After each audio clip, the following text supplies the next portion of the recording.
Hello, ladies and gentlemen, and welcome to U.F.Oh Snap.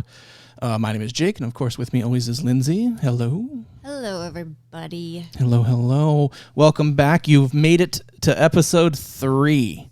Congratulations. Uh-oh. We getting ready? Of course. I'm so ready for this one. I'm very excited for this one. I'm so ready for this one. If there was if this podcast ends after this episode or goes on for 20 more years, this episode is going to be the one that I'm the most excited about, or at least to date. We're going to get into probably my favorite quote-unquote UFO conspiracy story that out of all of them, if there was ever one that I could be like, please be true, this is the one that I want to be true out of them all. I think I'd rather have this one true than Roswell. Like, if you came back to me and you're like, well, Roswell, that's just, secret balloon. Secret balloon. Secret balloon. I kind of love the secret balloon, though. So stupid. It's so stupid. But if there was ever one that I want to be real, it's this one. Yes, this one's more fun. It's way more fun. But for those of you who are just tuning in for the first time, shame on you. Go back and listen to episode 1 and 2. You kind of got to listen to this shit in order. Yes. There's a timeline to it, a literal timeline. We're starting in 1947 and we're working our way forward. And we've gotten up to, we got past Kennedy. Yes, we went through the Kennedy sphere. Yeah, where did we do? Give me a recap real quick. Oh my gosh, we talked about so much government fuckery. Fuck yeah, we did. So much. We started with Roswell, the rancher on his ranch, and they took a week to come out and see it. And then they said it was a balloon, and then it was a secret balloon. Secret fucking balloon. Oh, they totally did. And what's funny, though, is that rancher, later on in life, too, I want to say I read this somewhere, that he said that he regretted calling him. He's like, I wish I wouldn't have called him. Like, this whole thing turned, just fucking kept it. Yeah. I mean, probably, right? Yeah, I would have. Oh, man. Secret balloons. Secret balloons. They'll and get then secret government organizations, MJ-12. Oh, man, they'll get you.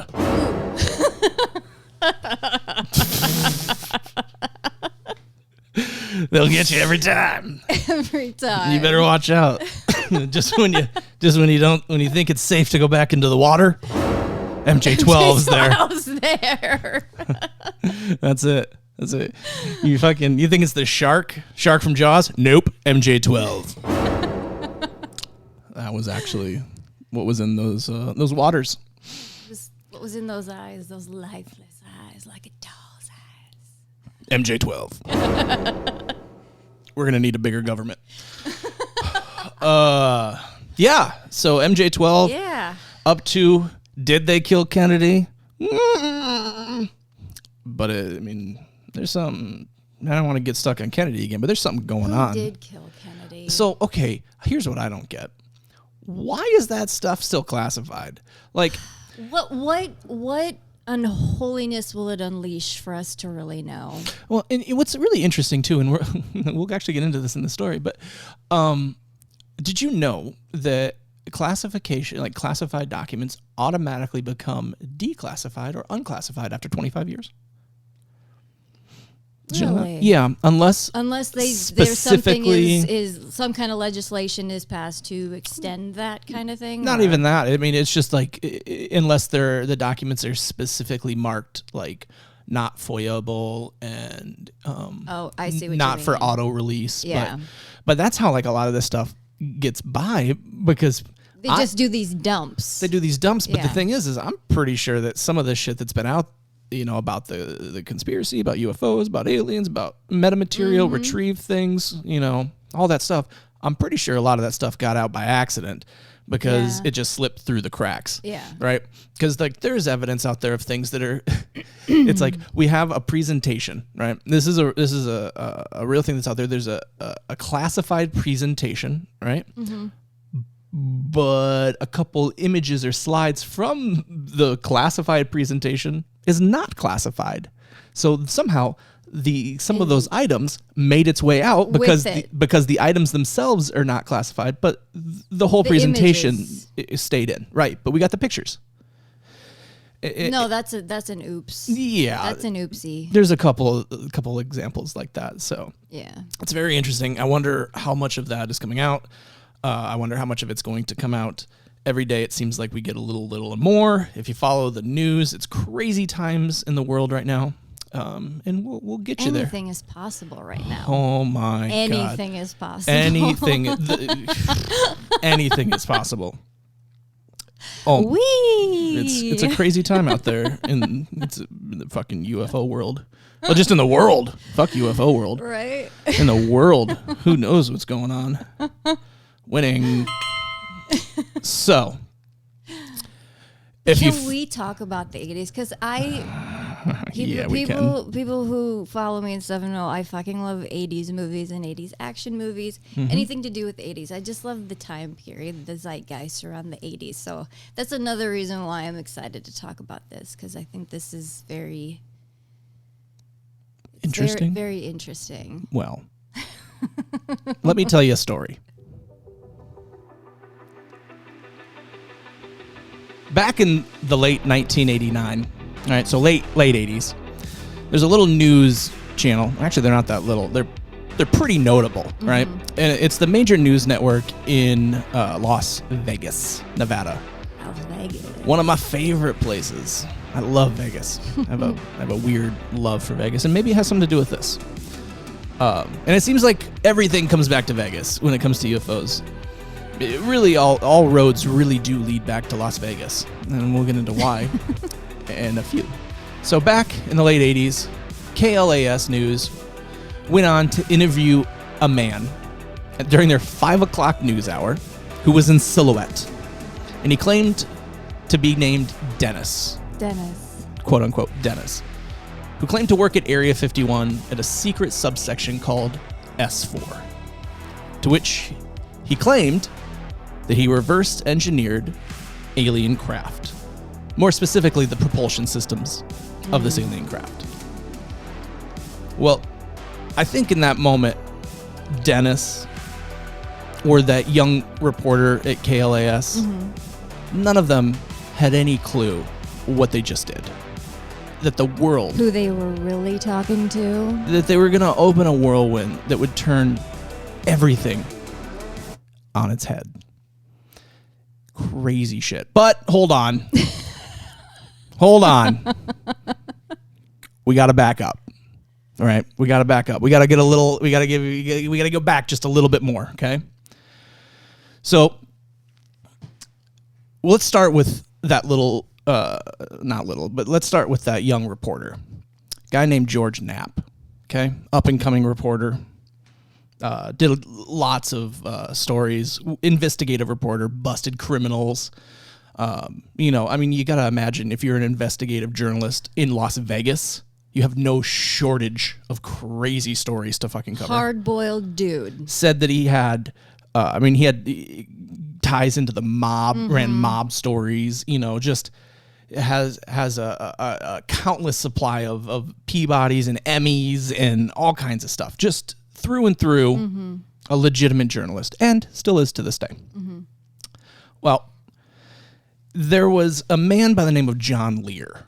So there's going to be a lot of names in this episode. I'll try to keep So let's try to keep it close. John Lear was famous for first off, his dad was a famous inventor, invented the Lear jet. Also invented the 8-track. The 8-track? Yeah. I didn't know that. Well, now you do. Now I do. Now you do. And he also invented a son named John. Let's get back into John here. So, John was no slouch himself.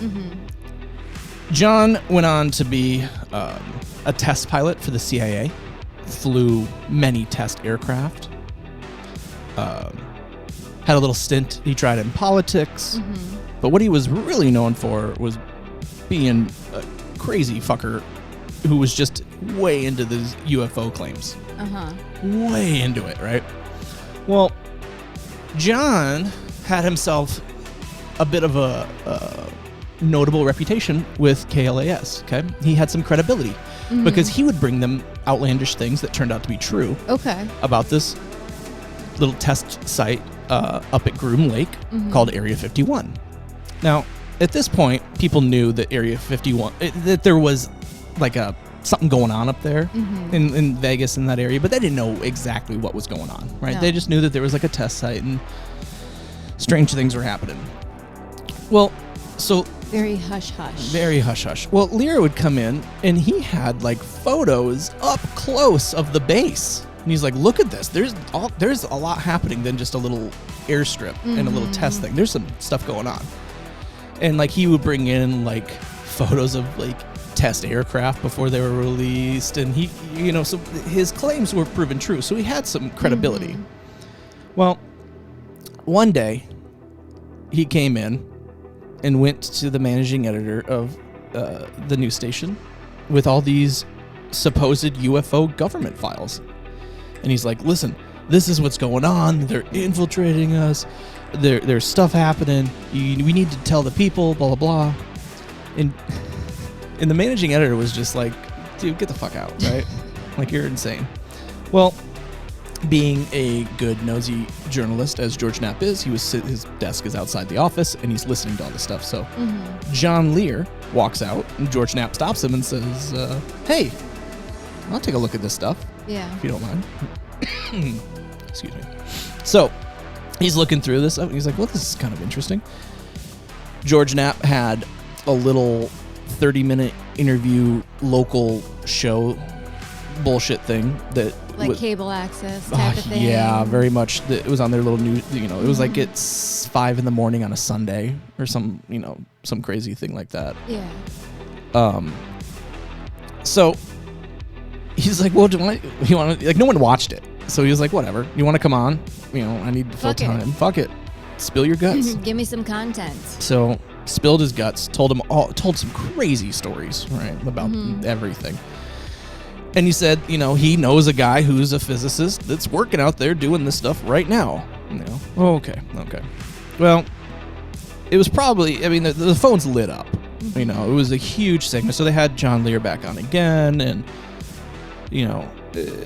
it became a whole thing. It sparked interest. Oh, yeah. Because here's something that could possibly, this is something new. Yeah.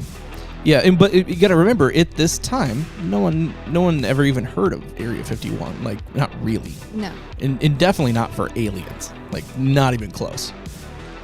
So, fast forward a little bit. George Knapp has an interview segment in the 5 o'clock news that dropped out on him last minute. So he's like, this might be interesting. So he called up John Lear and he said, hey, do you think we can get your friend and to come on? And so he did. And then the world was introduced to Dennis. It's Dennis. It's Dennis. So, it goes without saying, though, that, like, John Lear was out of his fucking mind. Oh, yeah. No, like, he's total batshit. Oh, my God. It's weird because, like, he got a bunch of shit right, but then he's also just completely wrong. Kind of reminds me of Alex Jones, honestly. Oh, God. Kind of, oh, you got the globalists. They're coming in. Globalists from the left, globalists from the right. Oh, George Soros. It's Infowars.com. Oh, Jesus Christ. So,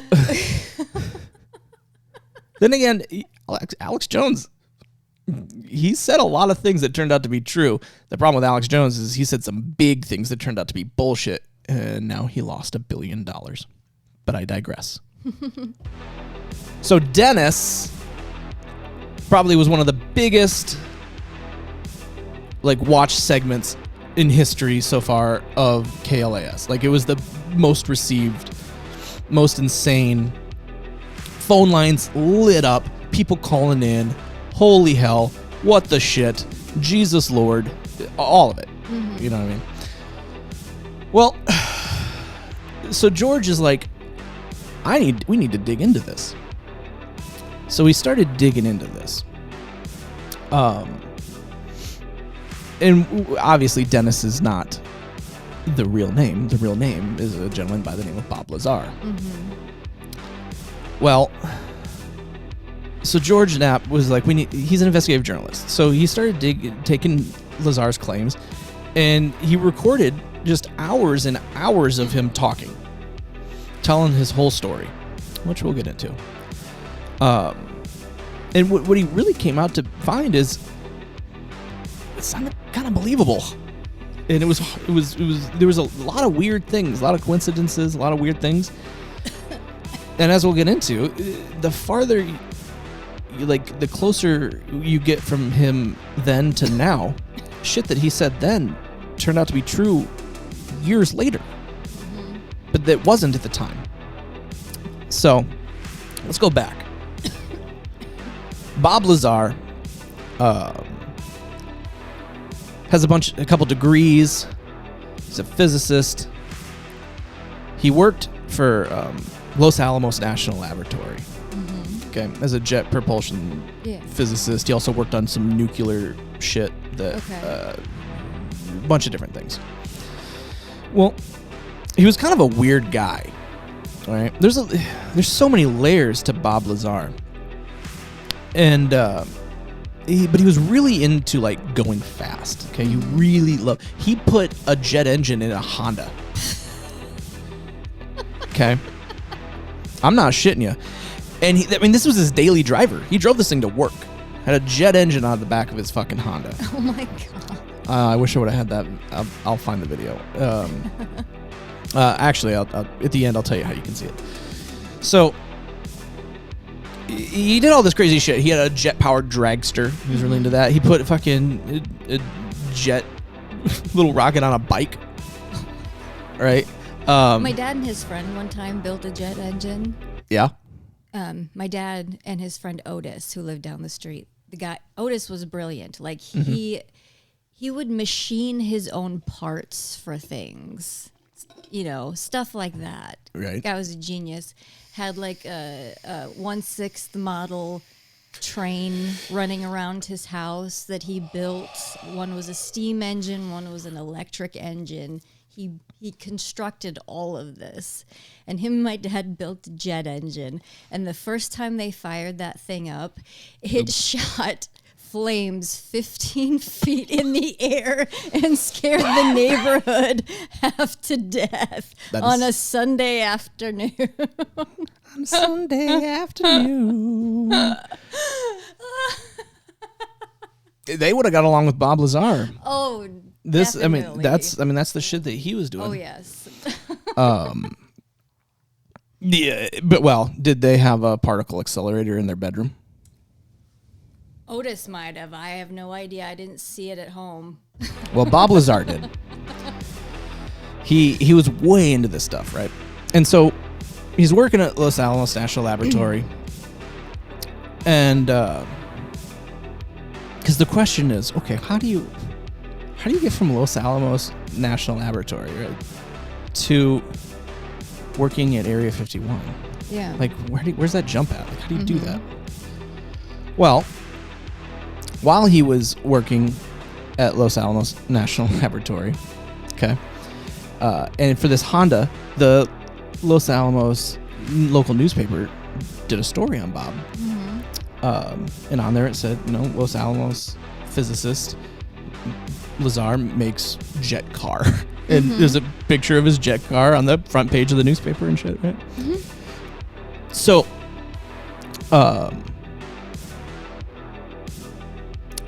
one day, there's a guest speaker that comes to Los Alamos to talk to everybody, right? And it's this doctor by the name of Dr. Edward Teller.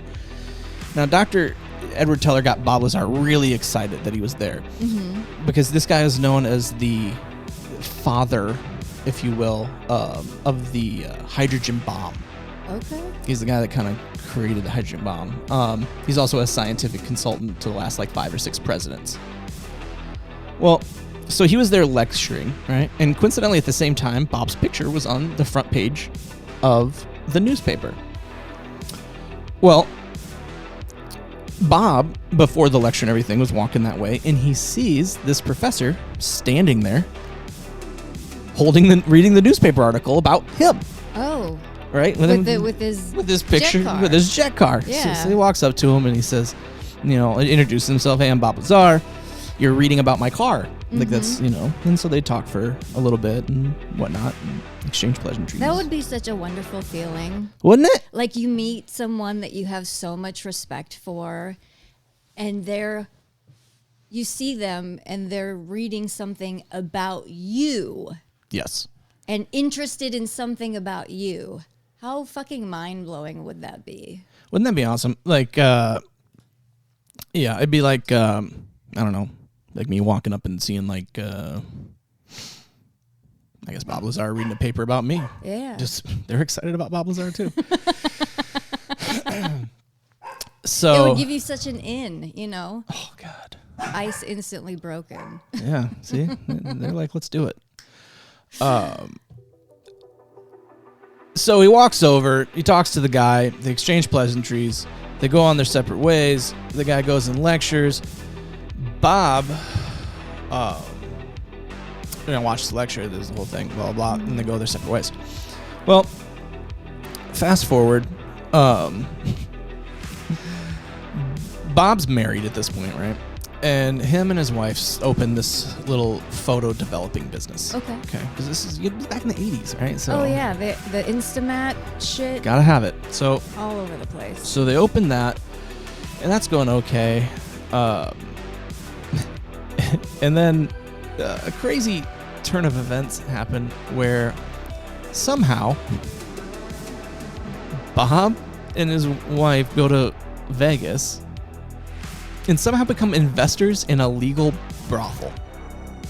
Well, this is getting interesting. Yeah. Diversifying funds, I like this. So his wife moves there. It's called the Honeysuckle, by the way.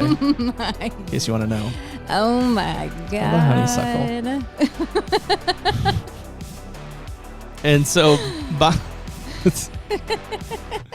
I can't make that up. I mean... You can't make it up. You can't make that up. I want to see the movie so bad. Ladies and... I can just picture it in my head. I can picture the tone. I can picture the color palette of this entire story. It would be so amazing. He did go on record and say that he has been reached out to. Since everything has happened. He's had to have had offers. He turns them all down. Many offers because he doesn't want to seem like he's cashing in on it. And he's not. I know. We'll get there. I know. I'm just like, it would be so amazing. Wouldn't it be? So Such an amazing story. So Bob's a pimp, basically, and so he goes, and his wife moves out and works at this brothel. And he stays back at Los Alamos. But the brothel starts making like so much money that he really doesn't need to work in. So he moves out and they start like managing that together. Okay. And then they figure, you know what? Let's open up the photo business here. Because they do it out of their house and it's like delivery and stuff like that, right? So they open the photo business up. Well, Bob is just fucking awful at like responsibility. Yeah. So he fucks up all the finances and all that shit, right? I mean, he goes through, I think he went through like 3 different bankruptcies. Wow. And at this point, his wife dies. Oh God. Yeah, but he's already remarried, but he wasn't divorced. Like, listen, you can be kind of a bad, like not a great adult, Bob, and still, and still work on UFOs. So, but Bob, I think, yeah. So Bob, mind you, both of his marriages, I'm pretty sure, were at like little Las Vegas Like little chapels. I love that though. It's actually his second wife, he married her twice because I don't think the first one was legal. Oh god. So he had to do it again. Yeah. No, I love the kitsch. It's so dumb. It's so dumb. So okay. So we got the photo business going on. we got our whorehouse. The photos at the whorehouse. Got the whorehouse. Little whorehouse in Vegas. Yeah, and like he's running the photo shit, and and she's running the little whorehouse. Mm-hmm. But he's getting bored, Yeah. He's getting bored. So when you have a mind that likes to put jet engines in things, exactly, you need to be actively the idle hands are the devil's playpen. Right. That's true. So he puts his resume together and he sends it out to everybody. Just all kinds of different national laboratories around, different things. And then he doesn't know why he does it, but just on a whim or whatever, he sent it off to that doctor that he had the conversation with, the father of the hydrogen bomb, Dr. Edward Teller. Well, Dr. Edward Teller, I guess, gets back to him and says, okay, I'm not hiring for anything or whatever, but I think I know something you'd be good for. So I'm going to forward this over to people I know at this contracting company called E.G.G. E.G.G. is a like a government contract kind of organization that handles staffing and things like that. Mm-hmm. So Bob goes in and has his interview with this E.G.G. And he says it goes really, really well.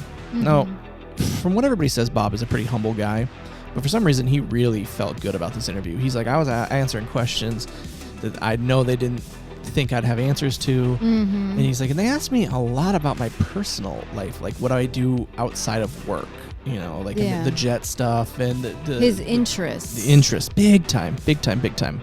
Where do his passions lie? Yep. And so they were really curious about that. So they get all of that stuff together and they give him the job. They're like, okay, you're hired for this secret project. Oh, okay. Sure, dude. Sure. Yeah, exactly. See? So he goes and he says it's really weird. They call him on the phone at weird hours. And it's a person on the other end, and they say, you have to, or the time is now 7:23 p.m. Please report by 8:25 p.m. And then hangs up. And so he has to go to E.G.G., which is on at the time, McCarran Airport in Las Vegas. Okay. They have their own little hub, little area there, right? And which is now called the Harry Reid Airport. I didn't realize McCarran changed his name. But they did. I didn't know that either. Remember that for future episodes. It's now changed to the Harry Reid Airport, named after the great Senator Harry Reid from that area. That becomes important later in life. So, I digress. We get Bob, goes down there, and he gets on this plane. Now, this plane is not have any identifying marks on it, except for it's white and it has a red stripe around it. Okay, no identifying marks. It's a big fucking Boeing plane, and it fills up with people. Okay, now they're commonly referred to as the Janet flight. The Janet flight. The Janet flights. It stands for just another non-existent terminal. Oh. Mm-hmm. Now, these flights go from... That's so adorable, by the way, isn't it? That is just adorable. It's so adorable. Just another non-existent flight. Terminal. Yes. Yes, Janet, not Janeth.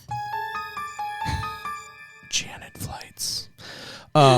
Yeah, so Yeah. It's weird, right? So in these flights, They're being cheeky. well, these flights are like they're not uncommon. I mean, I don't know if have you ever seen a picture of one of these? I have not. Yeah, so this is like if anybody local that lives in Las Vegas or is down there a lot, they see them every day. All the time. Yeah. They come in and out all the time. All the time. Yeah. So you can see all of the Janet Airlines? Yeah, not a real airline. So, and what they do is they are there to transport people from the EG&G out to this secret base, Area 51, that we recently just started hearing about. Now, mind you, Bob Lazar, well, at this point, Dennis. This is the first time people have heard about this Area 51 majorly. People locally kind of knew that there was something going on out there, whatever. But it's the first time anybody's ever heard of this. And no one has heard of S4. But we'll get there. We'll come back to that. So Bob gets on this plane, and he goes out, and it flies out to Groom Lake, which is not an actual lake. It's a lake bed. It's dry. And he lands, and there is a whole base, a whole operation set out there. A lot going on. Lots of stuff. But there's this blue bus with blacked out windows, and he gets on there, and he meets his liaison. Okay, like, he interviewed with him too, but he's kind of the point of whatever this project is. Yeah. Right. Well, this guy's name is Dennis. That did not come across as well. Dennis.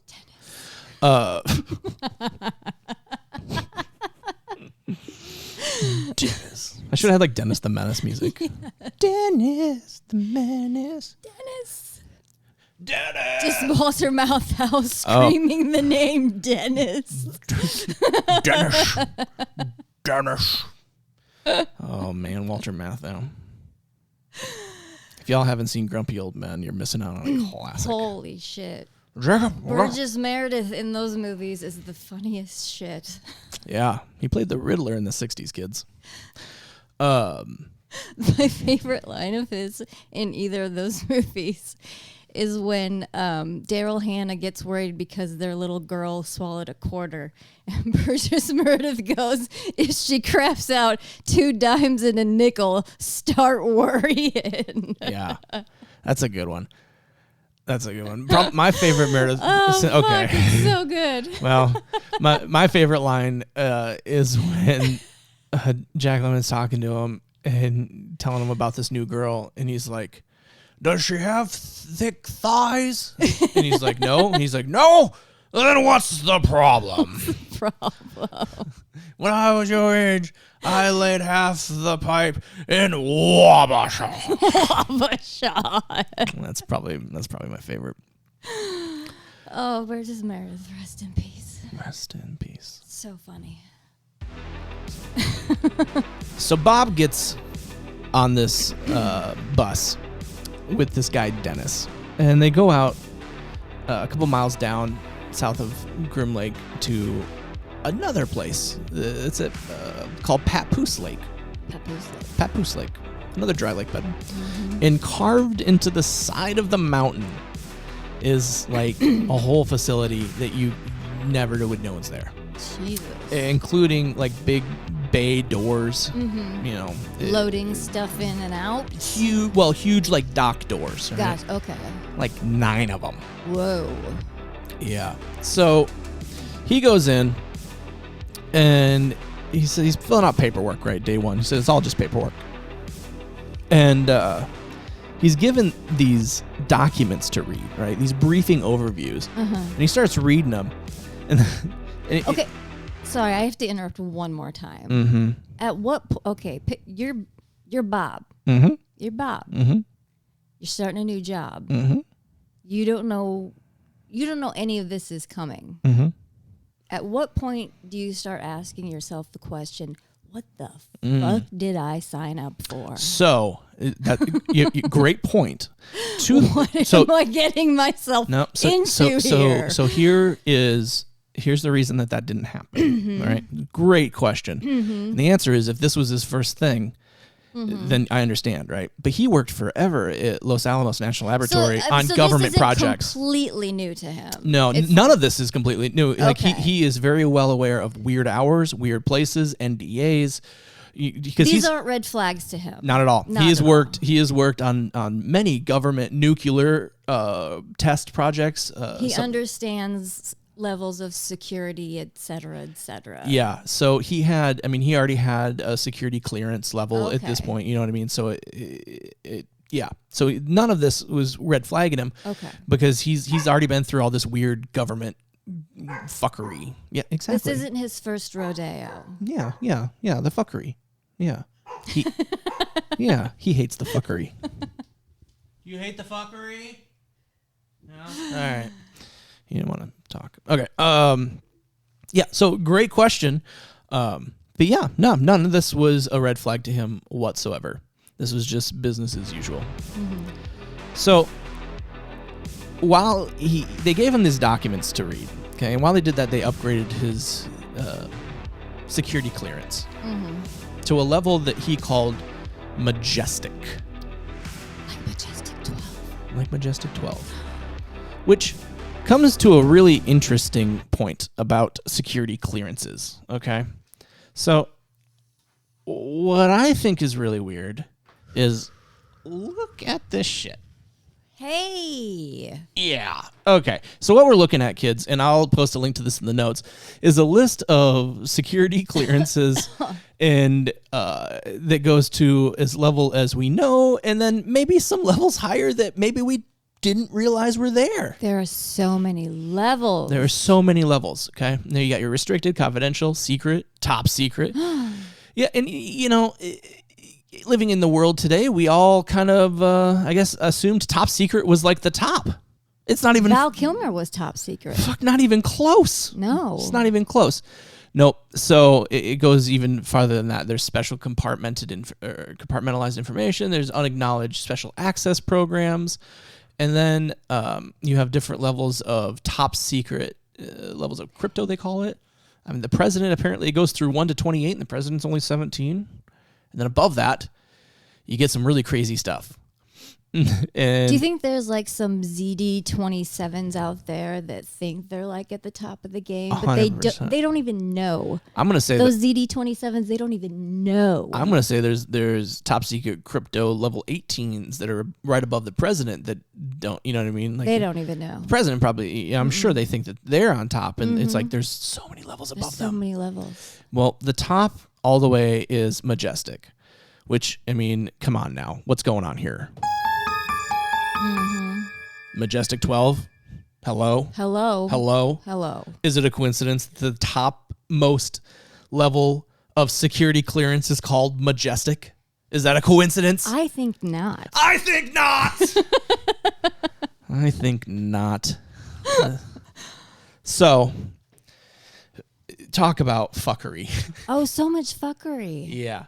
So, but my fear is that even the Majestics don't even know. Oh, I think they're the only ones that do know. I think they're the only ones that do know, honestly. So, he reads this document, right, about the program, and he doesn't believe any of it. He actually thinks that it's like a weird disinformation, or maybe it's a test, because it's talking about crazy shit. It's talking about aliens. It's talking about recovered craft, and where they recovered it from. And they said it was an archaeological dig, and these things are like 10,000 years old, and these are really old things, and they have 9 of them. 9 is a lot. It's a lot. And they talked about where they're from, which is some fucking place in the Zeta Reticuli system. I don't even know what that means. It's apparently it's like a star cluster galaxy fucking system thing.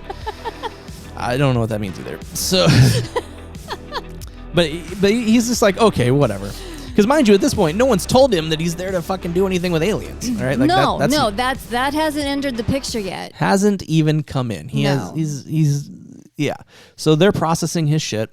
He's reading these documents, probably thinking like, whatever, buddy. Okay, sure. And then that's it. That's it for the day. And then he goes home. And it was just like a getting to know you day, like a little. It's paperwork day. It's HR day. Ice cream social. It's HR day. Yeah. So he goes home and he's like, oh, well, cool. All right. Then he waits a little while, and then a couple days later, the phone rings again, and it's please report. The time is whatever. Please report whatever. And so same thing happens. He goes and he gets on the plane and he goes out and he gets on the bus. The blue bus. The blue bus.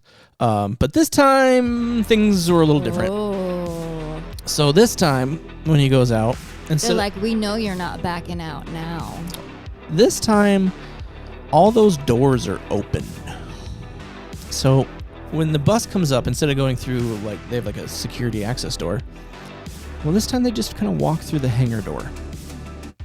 And Bob says that he sees how it's described as each hangar has walls. They're like their own individual garage.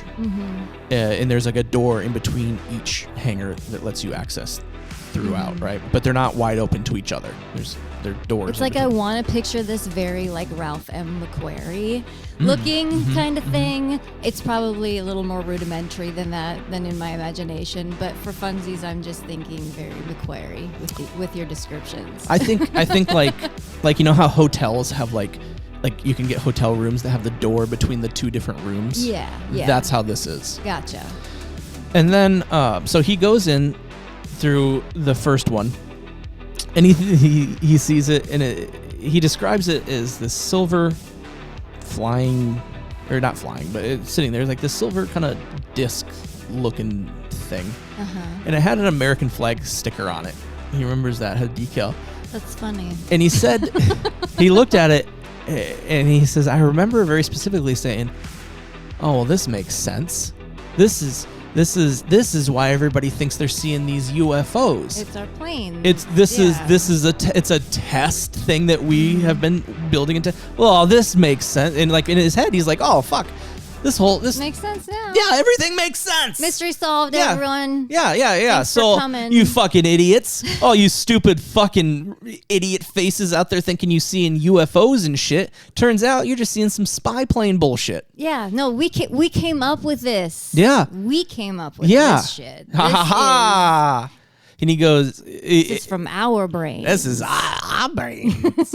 He says he remembers touching, he reached up and touched it. And someone immediately screamed at him.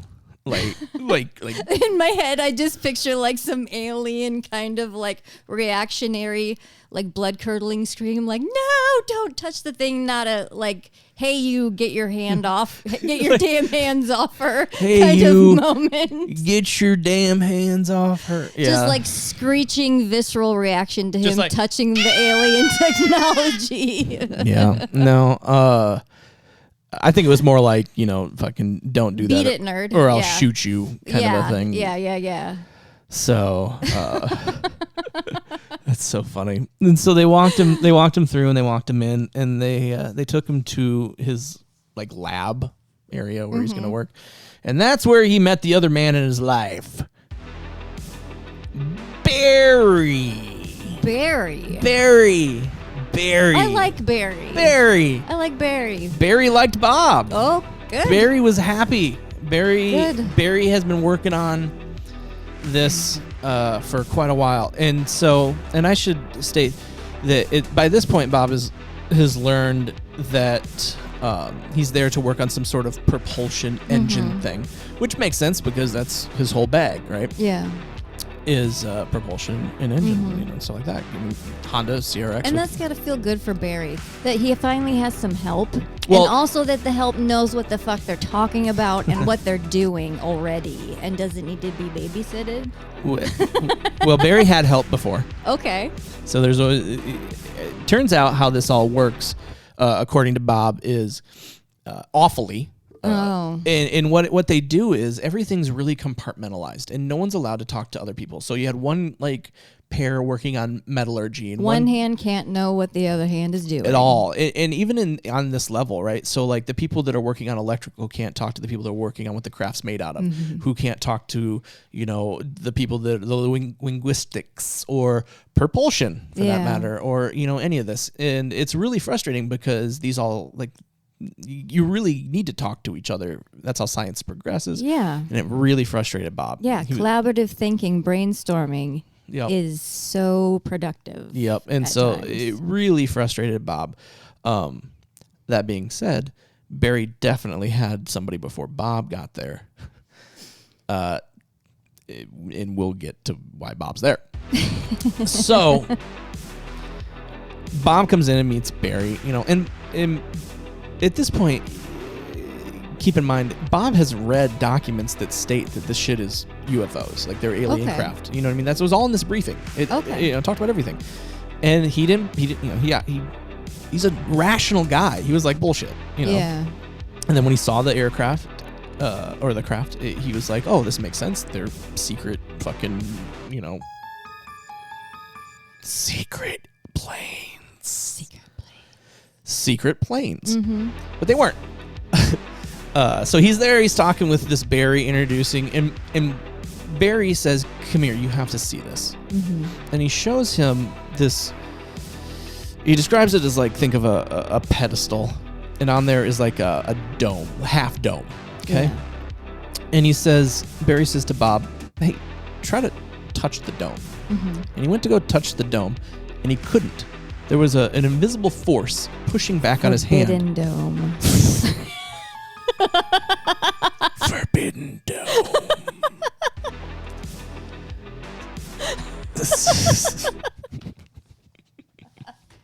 Forbidden dome. Hold on. Forbidden dome. Do I have anything left in this? Oh shit. Oh yeah, there's one more go right on that. Okay. Hold on, I gotta warm up warm this up. For Forbidden Dome. Forbidden Dome. Oh man, that sounds like. Isn't that the name of the new Indiana Jones movie? Indiana Jones in the Forbidden Dome. Oh God, I'm crying.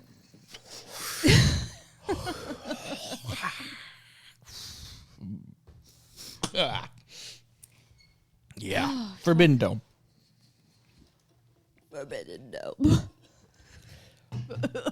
I'm gonna cut out so many of these Forbidden Domes. Okay. Sorry.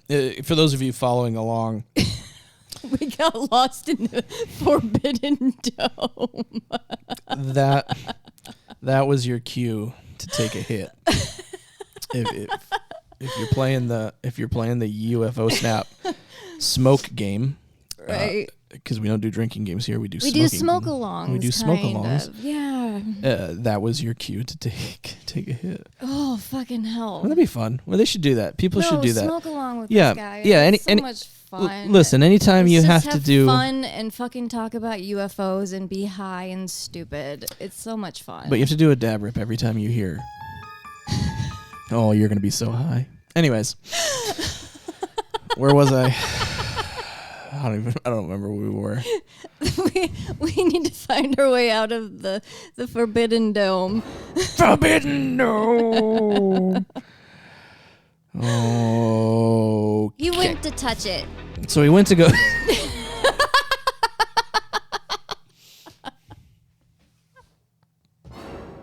Oh. Okay. Oh, shit.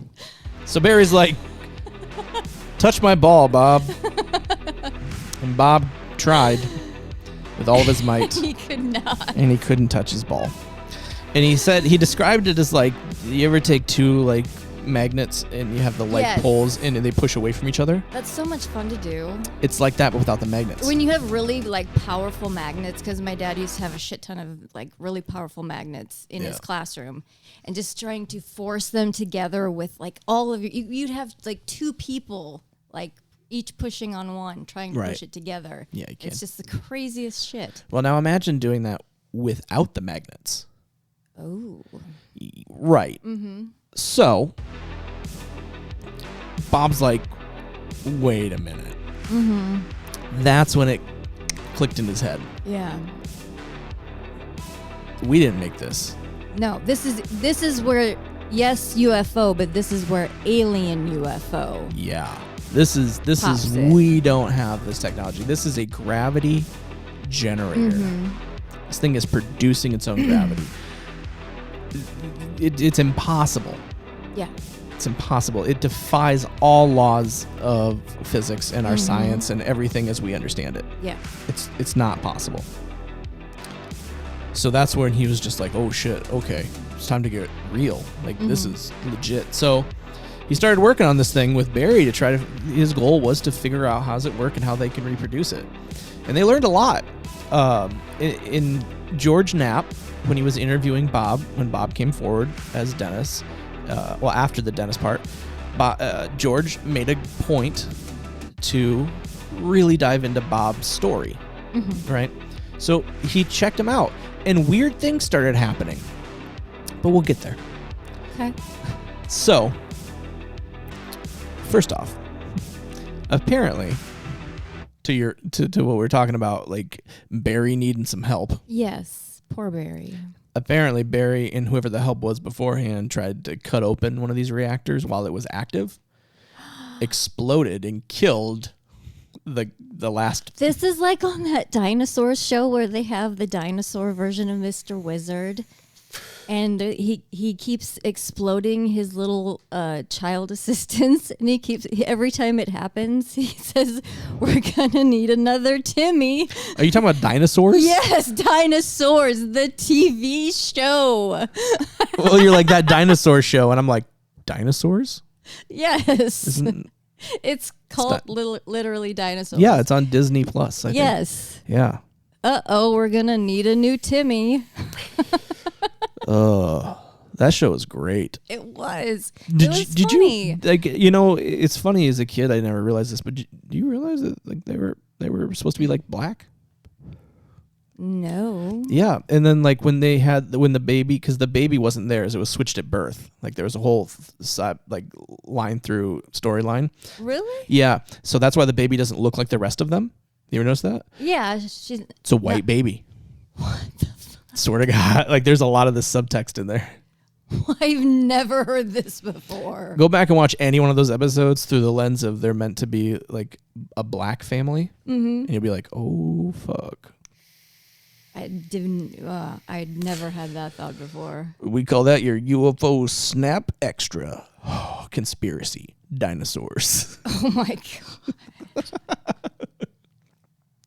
There is like behind the scenes footage of like the puppeteers inside just like bullshitting while they're trying to get the fucking robotics to work and shit. Hilarious. That stuff's weird, man.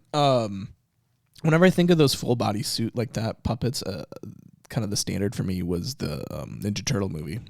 Yeah. And you ever see the stills of that movie when like you can see in there the dude in their mouth. See the eyes poking out through their mouth. Yeah, nightmare fuel. Yeah. It's so terrifying. Nightmare fuel. It's so terrifying. It's so scary.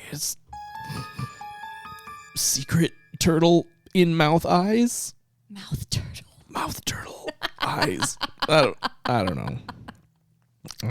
Whatever. So, Bob continued to work. Jesus. And, you know, all kinds of crazy stuff kind of happened to him all at the same time. He got arrested for pandering. Oh, God. In connection with the fucking legal brothel. So Bob was working out at the out at S4. He's doing this stuff with Barry. They're learning crazy stuff. They learn that this thing operates on this stuff called element 115. So like our periodic table of elements, number 115, which in the 80s didn't exist. But guess what? It exists today. They've found it since then. So that's one claim that Bob Lazar said back in the 80s, that everybody, when it came out, was like, that, no, idiot, like that doesn't fucking exist. It does now. It does. Proved it. Boom. Done. Signed. Plot twist. Signed, sealed, delivered. So they understood, and the way he described like how these craft were, he got to go in one and see it. He said that like nothing is actually connected to each other. They all just sort of work within proximity of each other, like the power source and stuff. And he described how the aircraft fly, and it's all done with gravity waves, right?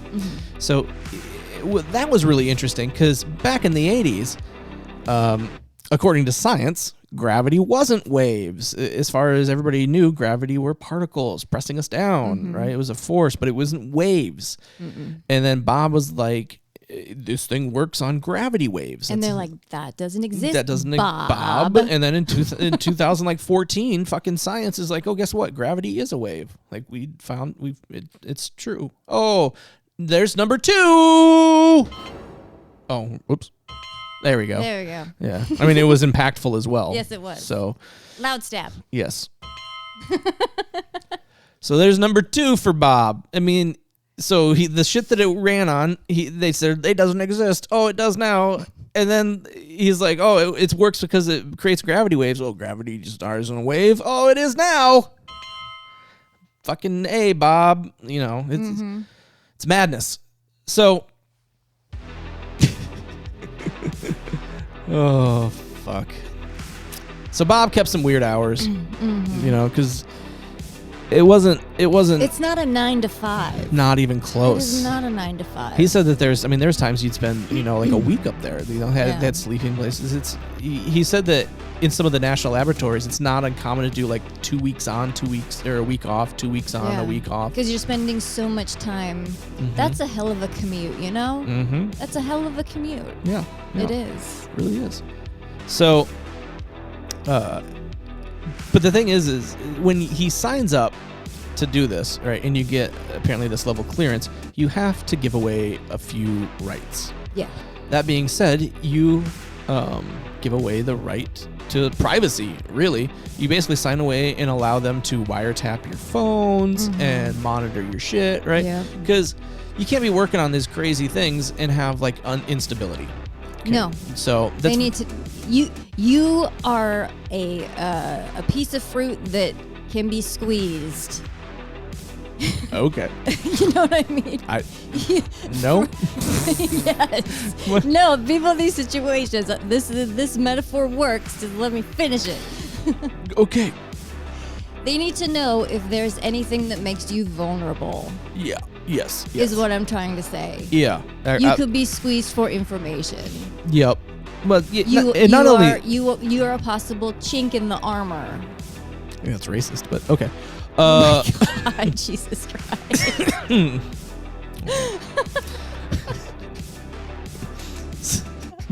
So anyways.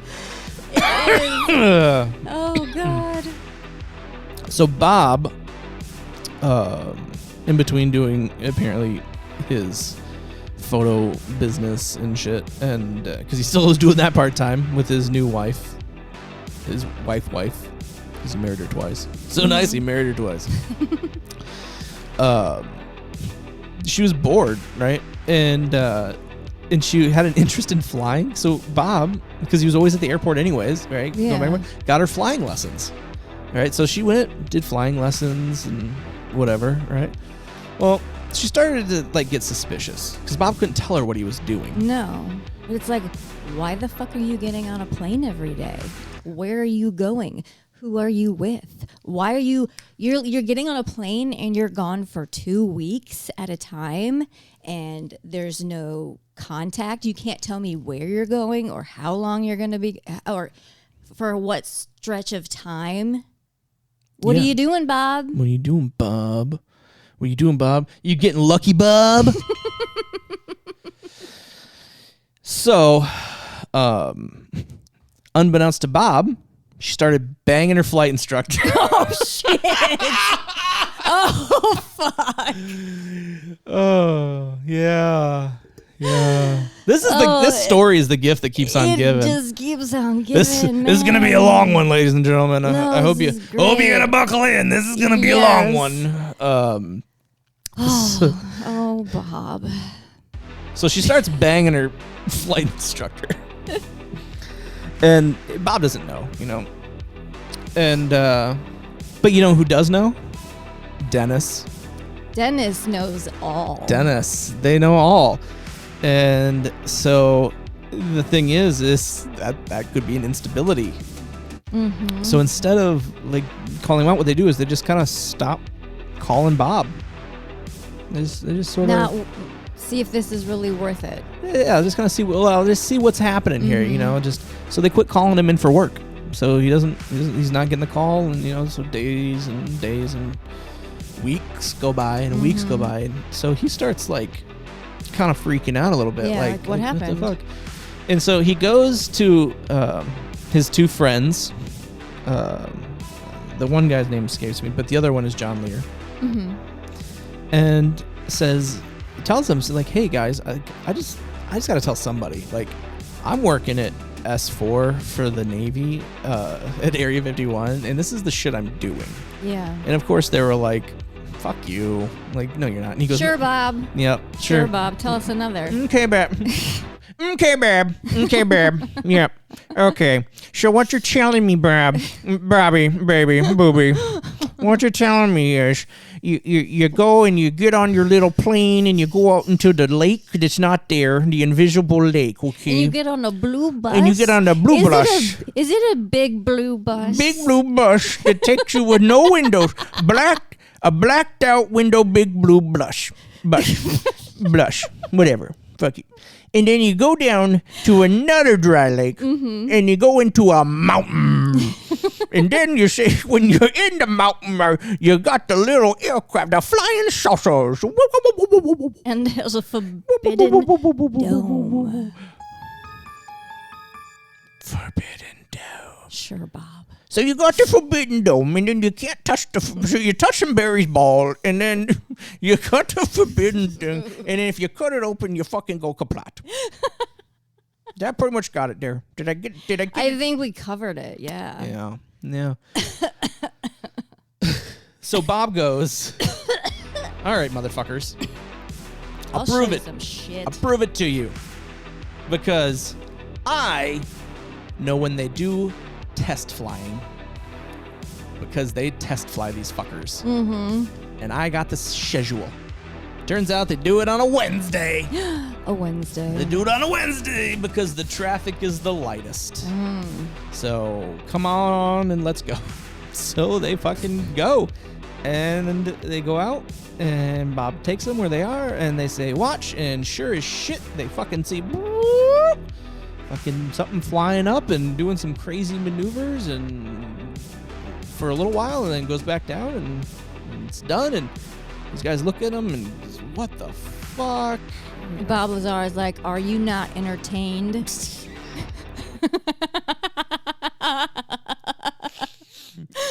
Yes.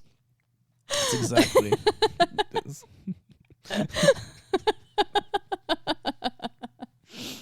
Yeah, I mean that's what he said. That's exactly what he said. That's what he said. So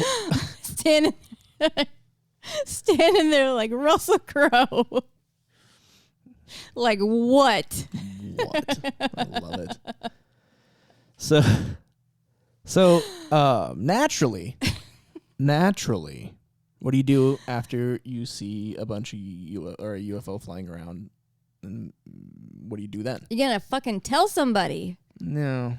I would. No, you know what you do? You get back together next week and you go back and see the shit again. Oh yeah, that too. So they go back and they see it again. And I'd bring more people. I think they brought another person or two.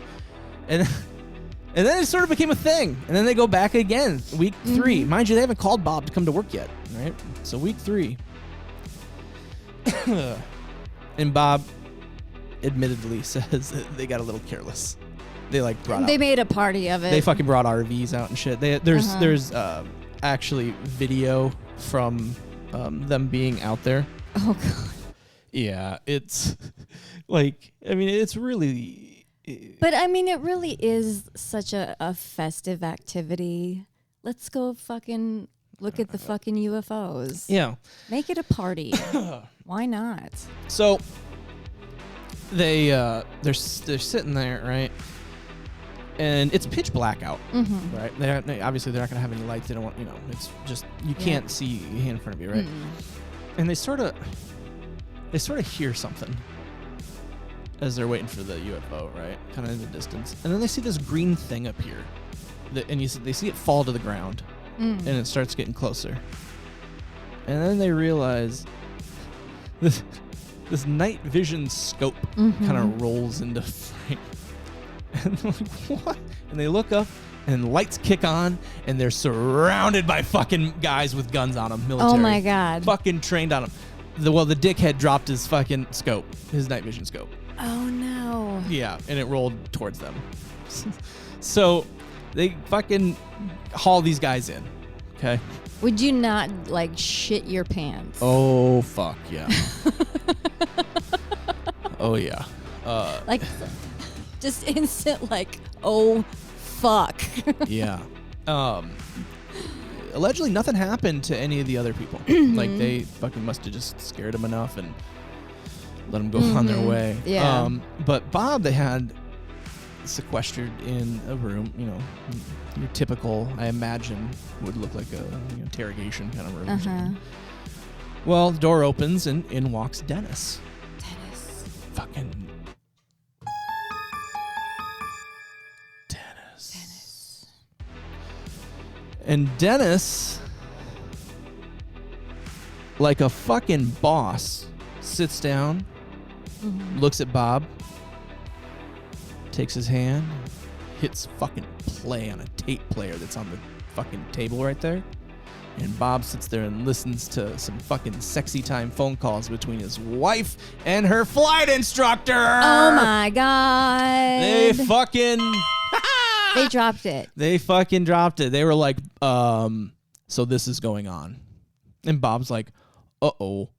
Because Bob had no idea. No. And so this was the first time that he fucking heard this, but Dennis is just like, listen, motherfucker. Now you're in fucking deep trouble. You're done. Okay. So... But he knew that they were listening. Did he know that they were... Bob knew that he gave them permission to do it. Okay, that's what I thought. He's like, it's part of the... So that part wasn't a surprise, that they were listening in on his phone calls and stuff. The surprise was she's banging the flight instructor. Yeah, she's fucking, fly me to the moon. And so... Yeah, exactly. Her flight instructor is giving her lift and thrust. Hey-yo. Hey-yo. Hey-yo. Yeah. So, what happens from here is they fucking let Bob go. Yeah. They let him go. Gave him the information and said, do with it what you will. Kinda. But that's where shit fucking got way crazy for Bob, right? Now he noticed people following him. Cars would follow him, turn into him. One time a fucking car tried shooting at his car. Oh my God. He's had his house broken into many times. He's gone places and went inside and came out and his whole car's just been destroyed and shit. And this is where George Knapp circles back in, right? So George was trying to verify Bob's story. Yeah. And realized that, man, someone's really been messing with this guy. Yeah. They deleted his social security number. Oh my God. They deleted his birth records from the hospital. George Knapp said that when he called into administration, they went through and no, that wasn't here. That never happened. Well, then George Knapp got a hold of the doctor. Yeah. Was like, Yeah. That's yes. I pulled him out of his mom. Yep. And so George started realizing he started hitting these brick walls everywhere he went. He called Los Alamos, right? And this is where shit gets really fucking crazy. And he goes, "Hey, I'm trying to verify Bob Lazar, employment." And they're like, we've never heard of him. We've never heard of him. So then this newspaper article comes out about his jet car. Yeah. That the headline says Lazar, physicist at Los Alamos. So George Knapp calls him back and says, hey, what the fuck? Yeah. I don't know what to tell you. We don't know. We don't have a record of him. He never worked here, never knew him, never saw him. Don't know. And then George Knapp comes across an employee phone book directory that lists Bob Lazar. Now what? Now what, motherfuckers? Now what? And then George Knapp takes Bob Lazar to Los Alamos. Mm-hmm. They walk right in the fucking front door. The security guard, hey, Bob! He knows exactly where he's going. No one stopped them. No. He'd wave to people. People would wave and say hi to him. They knew who he was. He knew everything about that place. Mm-hmm. Weird for a place that he doesn't ever work at, right? Yeah. They went to a part where Bob was like, oh, this is when they were installing this new fucking particle deal and they were pouring the foundation. Here's where I wrote my last name in the fucking concrete. What? Yeah. With the year. The only way you can explain that is if Bob Lazar is a time traveler. No, let's not go down that rabbit hole.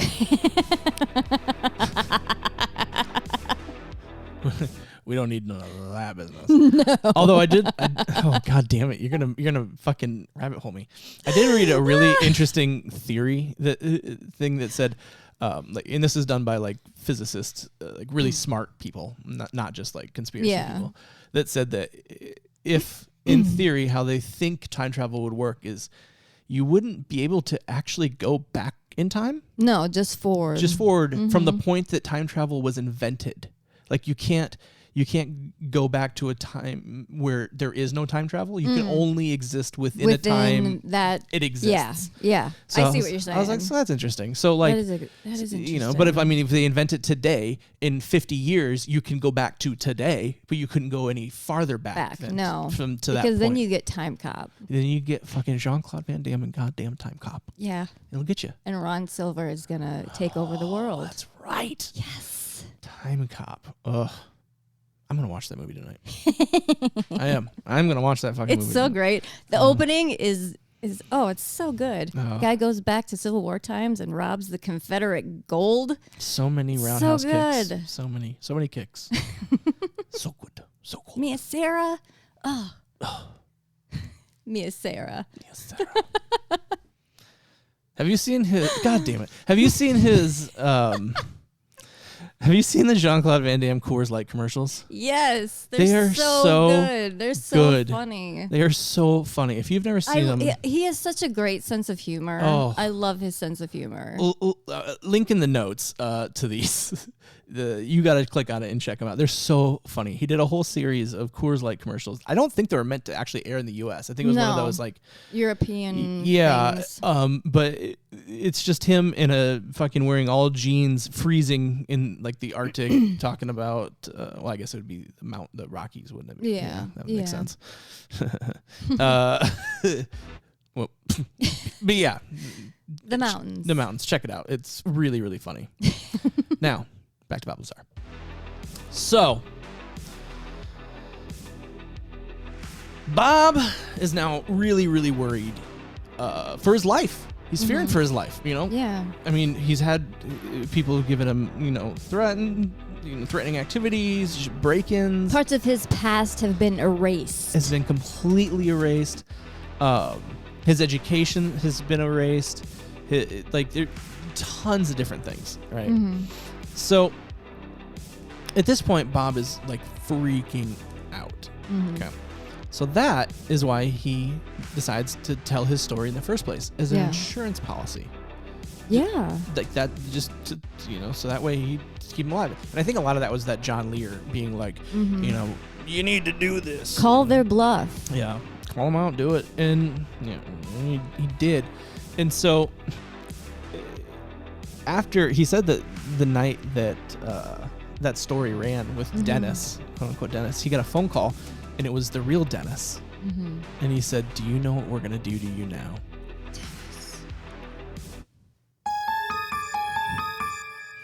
Dennis. And, yeah. And so George Knapp, like I said, dived into his past, and I mean there are some holes, right? His education's a big one. They can't. He says he has degrees in a couple different things, but they don't exist. Okay. And he can't prove them, and so that's a hard one for people to get around. But I don't know. A lot of his stuff is pretty credible, and then going forward, things keep happening to him, like still to this day. So one of the reasons that I think Bob Lazar is really credible is, unlike some of these other people that we'll get into in later episodes about this stuff, is he's never really like benefited. He's only been hurt by this story. He's never gained anything. He doesn't go and do, UFO conventions. He doesn't sell a bunch of shit. After years, he eventually came out with an autobiography. He doesn't even live in the area anymore. He lives in, I think, Washington. Yeah. And owns a little, science supply company. That supplies weird science shit. Oh yeah, like you always need little pieces of tube and glass and uranium stoppers and chemicals and all that kind of lab shit. Yeah, and he sells it all, and it's a lot of fun. So he's not really benefiting, and if anything, he's being hurt. Now, what got me into this whole story with Bob Lazar was I saw this documentary called Bob Lazar, Area 51 and UFO or Flying Saucers by this dude named Jeremy Corbell. It's a very important name in the U.F.O world. You will hear that name often. Okay. Big player name, just like George Knapp. Big player name in the U.F.O world. Well, he makes this documentary. It kind of tells Bob's story, and then takes you up to like what's going on today. You know. Now, allegedly, Bob snuck a piece of this element 115 out. Sneaky Bob. He fucking stole some. Sneaky Bob. Sneaky? Risky Bob. Risky Bob. Risky Bob. and he thinks that they've been trying to like get it back, right? So it's really interesting in this documentary. They show that that they're still listening to him. Like he has a conversation with this filmmaker, and then literally the next day his business gets raided. Whoa. By like 5 different agencies, and they said that they were just looking for a receipt from something that he sold to a guy. It had nothing to do with him. But bullshit. I mean, 5 different agencies. He said there was wall-to-wall people. You couldn't walk in the place. And then they sequestered him up into a room and played him back the conversation that he had with the filmmaker when they were alone. Yeah, and they were looking for that element 115. Risky Bob. But he's never benefited off anything. And like I said, if anything, all this has hurt him. He doesn't like his story being told. As far as like this limelight and stuff like that. He hates going on. He doesn't do conventions, doesn't do shows, He ain't showing up on our show anytime soon. No. But his story is just really, really interesting, and it just keeps getting more and more true as time goes on. Yeah. And just really, really in depth. He talks about like how these craft work. That's really, really interesting. He talks about there's 2 configurations when they're kind of like a hovering, which looks like a typical, what you would imagine a UFO looks like. Like you just picture, typical UFO. He's like, but when they go really, really fast, they actually spin up and they go belly forward. And how he described them is they create a gravity distortion. Okay. And how he said this is like, imagine a nice bed, okay? And then you put a bowling ball in that bed. And then maybe about 1.5 feet away from the bowling ball, you press down really hard into the bed, and the bowling ball rolls towards that spot. Yes. They do it on the commercial, like when they want to sell you the ones that like have like independent coils. Yes. Yeah. They put the wine glass, and then they have the girl jump up and down next to it. Yeah, exactly. That kind of thing. So he yeah. Sealy Posturpedic. Sealy Posturpedic. he God damn it. But he described them working that way. So essentially, they're not traveling; they're really falling forward. Yeah, and that's how they work so fast. And that's important to note because of things that we have seen since Bob's stories come out. Like I said, things that he keeps saying keep becoming true. And it's kind of like, it's nuts. It's really, really nuts. I mean, George Knapp, again, looked into his background past Los Alamos. He called EG&G, and they said, yeah, Bob Lazar works here. Sure. And he's like, great, can we get a copy of his records? Like, oh, well, it'll take us a little bit, we'll see what we can do. Never heard. Because EG&G was the staffing portion of it. Yep. And then so they never got back to him, and then he called him back, and they're like, oh, maybe, and then called back again. Yeah, no.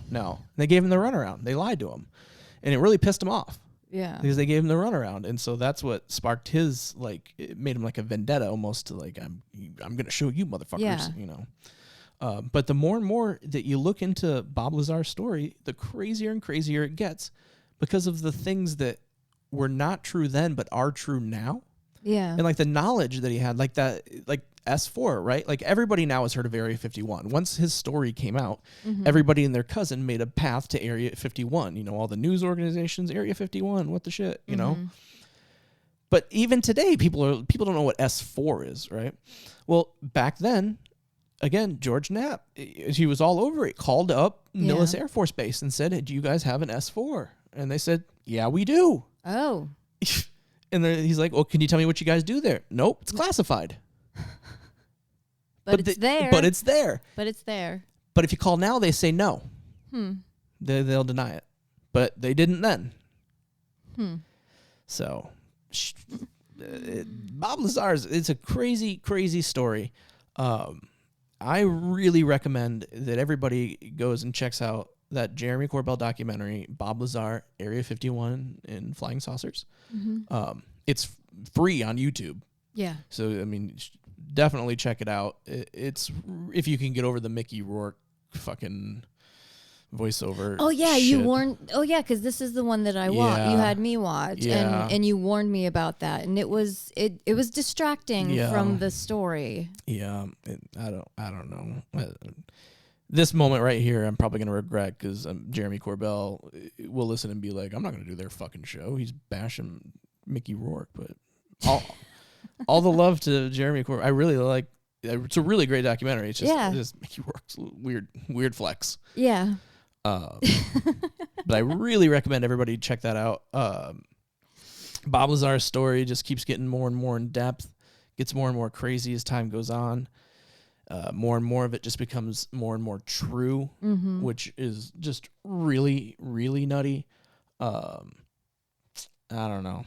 Did he leave his wife? How did that whole? Did they reconcile? Yeah. Oh no. He fucking left her. He left her high and dry. They broke up. Bob is now remarried and has been for like the last 15 years. Okay.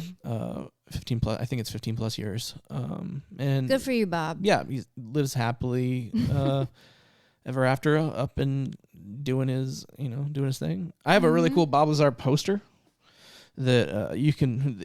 I'll say this. He sells like a poster and like a T-shirt, because he drew what the craft are supposed to like look like and how they work, and you can kind of see like they have the gravity things, and you can kind of see like on the poster that shows like the craft, how it's in one configuration versus the other configuration. Yeah, because you showed me that. Yeah, but before you showed me that, you showed me pictures of the new top secret jet. Oh yeah, that thing that looks exactly the fucking same. Yep. Yeah, it's kind of batty. Exactly the same. So, one last quick fun Bob Lazar. Is it true? Is it not true? Who knows? So there was a guy who wanted to find out more about this S4, and whatnot. And so Bob told him exactly where to get a photo at, right? So he reached out and tried to secure like a satellite to take a picture of an area, right? Something you can, if you have enough money, whatever, you can do it. It's easy to do. Well, they declined. They refused because of the area, right? Yeah. So they wouldn't do it. So he went to fucking the Russians. Oh, Jesus. And they said, yeah, sure, we'll do it. Yeah, we'll do it. Yes, we'll do it. We'll do it for you. We'll do it for you. We'll get you your picture. Yeah, we'll get you the We'll picture. get you the best picture.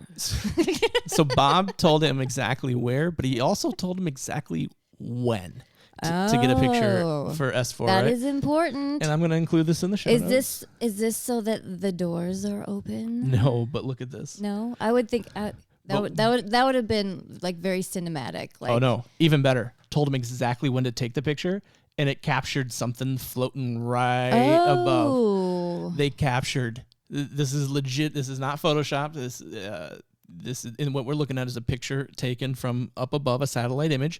You can see where the Papoose dry lake bed. Yep, you can see it's pointed out where the site is, where like they land, they take off, and where the hangars and the doors would be down in this side of the mountain. But what's really, and you can see the full frame where Groom Lake sits, Groom Lake being Area 51, and then you can see where Area S4 is. Yeah. But what's Swing really, around here so I can see the whole interesting thing. is the fact that there's an object that happens to be floating in the air at the exact right time and just nailed it. It might be something. And I guess they took up pictures before and after as well, and that object was not there. So I just wish that it was so much more like clear, Well, because this could be a piece of pastrami, and I wouldn't know. I don't think it's pastrami from a satellite. The whole picture. The whole picture is what I'm saying. I gotcha. That's what I'm saying. Gotcha. I'm making a funny. But yeah, it's a disc shape Yep. on the ground. Yep. He coined. But it says on there, and like you said, before and after this, that object was not there. Not there. Yeah. So. That's the humdinger. Ding ding. Exactly. Every time you hit that ding, I want like a fisherman's platter to fall out of the sky.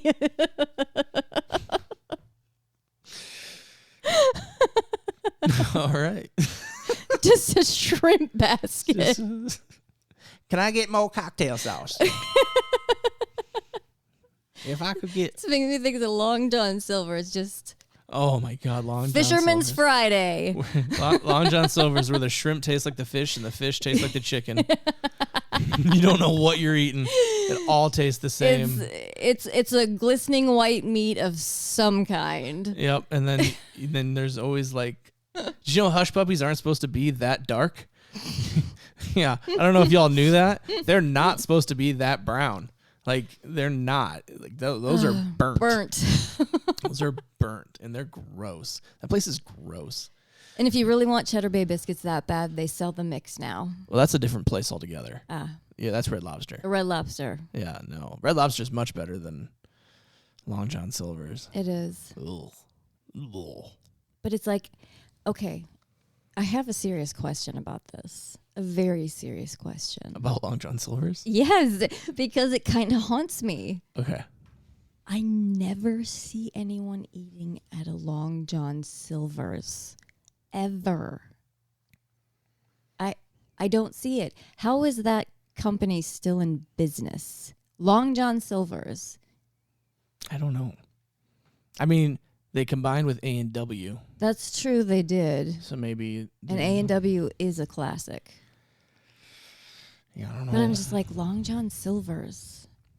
Yeah. It's a conundrum. It is a conundrum. I don't know. Where's Bob Lazar at when we need him? He can solve this problem. So for those of you keeping track, we looked at started in the mid 40s, and we worked our way up through the 80s, and Because what I took away from what we've talked so far on this episode, because we got through the beginning in Roswell, yes, the start of the secrecy surrounding it, and now that secrecy is starting to have leaks. That's right. It's starting to With come Bob apart. Lazar. That's where we are at in this timeline. It seems to me. Yeah. That's what I'm tracking it as. Yeah. And the leaks are proving true. The leaks are proving true. Now, the government at this point hasn't really said much, right? And they really haven't said much since closing down Project Blue Book. You know, and then of course, if MJ12 is a thing, they're not going to say anything. But as an official response, they just kind of ignored this, right? And why would they? It's not like it's not like they have secret programs that study UFOs, right? Right? And if they did, it's not like it's gonna like get out. No, it wouldn't do that. And if it did get out, it's definitely not gonna be taken serious.